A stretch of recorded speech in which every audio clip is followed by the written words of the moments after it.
जय मसीह की।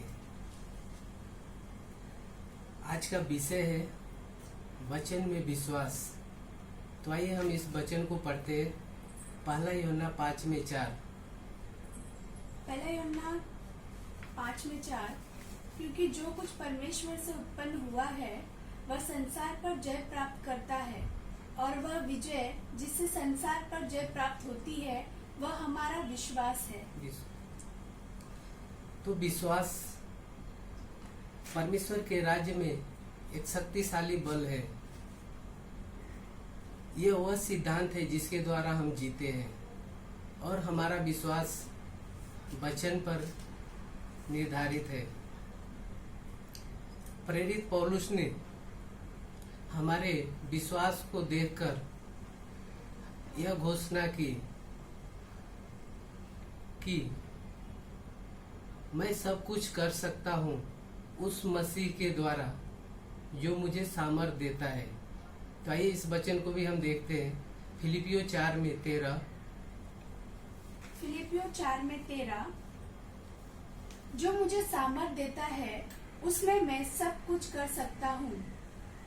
तो जब भी हम कोई भी प्रॉब्लम परेशानी में पड़ते हैं तो हमें ये वचन वहां से बाहर निकाल देता है। जब ये वचन हमारे पास अगर है तो, क्योंकि जब हम इस वचन को बोलते हैं तो परमेश्वर का हाथ हमारे ऊपर होता है। जैसा कि अय्यूब 34:21 लिखा है कि परमेश्वर की आंखें मनुष्य की ओर लगी रहती है, मनुष्य की चाल चलन पर लगी रहती है, और वह उसकी सारी चाल को देखता रहता है। तो हम जब परमेश्वर के कोई भी वचन को, जैसा कि फिलिपियों 4:13 है कि मैं सब कुछ कर सकता हूँ उस वचन के द्वारा जो मुझे सामर्थ देता है, तो यीशु मसीह के द्वारा हम कुछ भी कर सकते हैं। हर एक परेशानी से बाहर निकल सकते हैं, चाहे जो कुछ भी हो। प्रेरित पौलुस ने भी वचनों के इस सिद्धांत को जान लिया था। वह वचनों से यह जान चुका था कि वह कभी भी असफल नहीं हो सकता है, वह कभी भी हराया नहीं जा सकता है, वह हमेशा विजयी था। तो मेरा कहने का यही मतलब है कि हम भी परमेश्वर के वचनों के द्वारा हमारी सोच को एक नई दिशा देनी चाहिए। तो आइए हम पौलुस के एक उस वचन की ओर चलते हैं। प्रेरितों के काम 28 में 3 से 9 देखते हैं।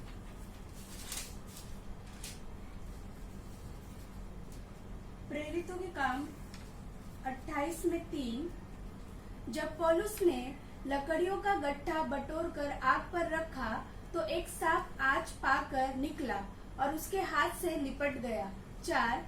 जब उन निवासियों ने सांप को उसके हाथ से लटके हुए देखा तो आपस में कहा, सचमुच यह मनुष्य हत्यारा है कि यद्यपि समुद्र से बच गया तो भी न्याय ने जीवित रहने न दिया। 5। तब उसने सांप को आग से झटक दिया और उसे कुछ हानि न पहुंची। 6। परंतु वे बाट जोते थे कि वह सूझ जाएगा या एकाएक गिर के मर जाएगा।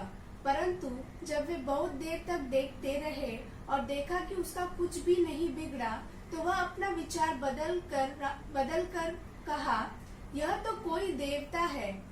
उस जगह के आसपास उस टापू के प्रधान पुबलियुस की भूमि थी। उसने हमें अपने घर ले जाकर 3 दिन मित्र भाव से पहुनाई की। 8। पुबलियुस का पिता ज्वर और आव लहू के रोगी पड़ा था, अतः पौलुस ने उसके पास घर में जाकर प्रार्थना की और उस पर हाथ रखकर उसे चंगा किया। 9। जब ऐसा हुआ तो उस द्वीप के बाकी बीमार आए और चंगे किए गए। हालेलुया। तो हम भी ऐसे ही जैसे हम लोग फिलिपियों 4:13 देखा कि हम जब भी कोई परेशानी प्रॉब्लम में है तो हमें अपने विचार को बदलना है और परमेश्वर पर भरोसा रखना है।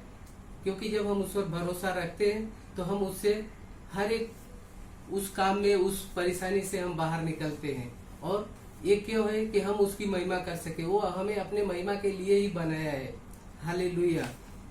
तो आगे देखते हैं, हमें भी उस प्रकार की हमारे विचारों को बदलना चाहिए और हमारे विचारों को एक नई दिशा देनी चाहिए।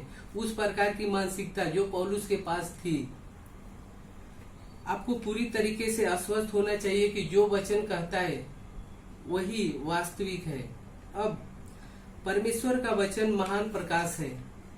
यह सच्चा प्रकाश है जो इस विश्व की सब वस्तुओं को वास्तविकता दिखाता है, सच्चाई और बुराई के बारे में बताता है। वो वचन ही है जो हमें परख देता है।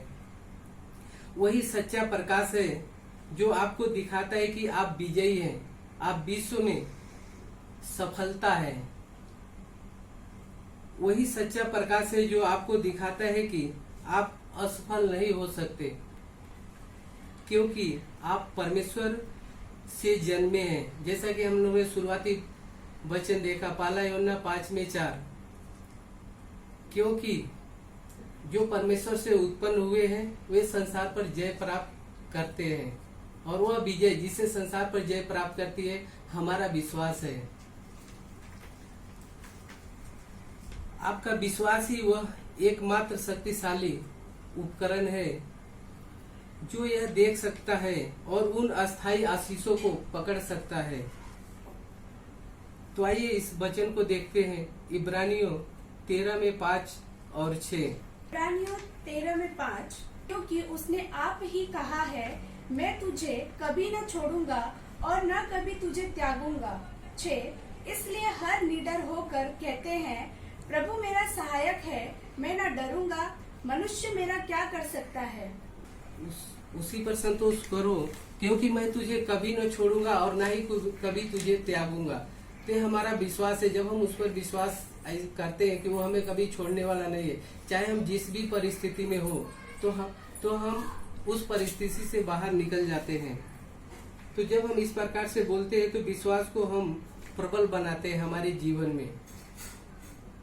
तो आइए और एक वचन को हम देखते हैं,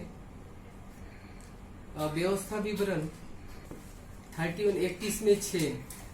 व्यवस्था विवरण 31:6, तू हियाव बान और दृढ़ हो, उनसे न डर और न भयभीत हो, क्योंकि तेरे संग चलने वाला तेरा परमेश्वर यहोवा है, वह तुझको धोखा न देगा और न छोड़ेगा। तो मेरा कहना यही है कि इस समय आप इस वचन को ध्यान में रखिए।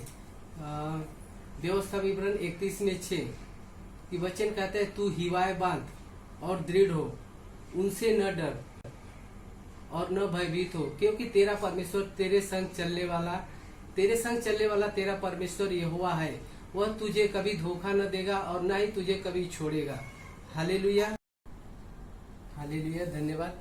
तो हम वचन में बने रहें, और जैसा हम लोगों ने देखा कि पौलुस कैसे वचन में दृढ़ रहा, वैसे भी हम भी वचन में दृढ़ होकर और वचन में आगे बढ़ सकते हैं, और हमारे लिए जो परमेश्वर ने रखा है उसे हम पा सकते हैं। तो धन्यवाद करते हैं, और आइए हम आपके लिए एक प्रार्थना करते हैं। भजन संहिता 23:6 के अनुसार परमेश्वर निश्चय भलाई और परमेश्वर की निश्चय भलाई और करुणा जीवन भर आपके साथ बनी रहेगी, और आप उसके धाम में वास करेंगे। यीशु के नाम से आमीन।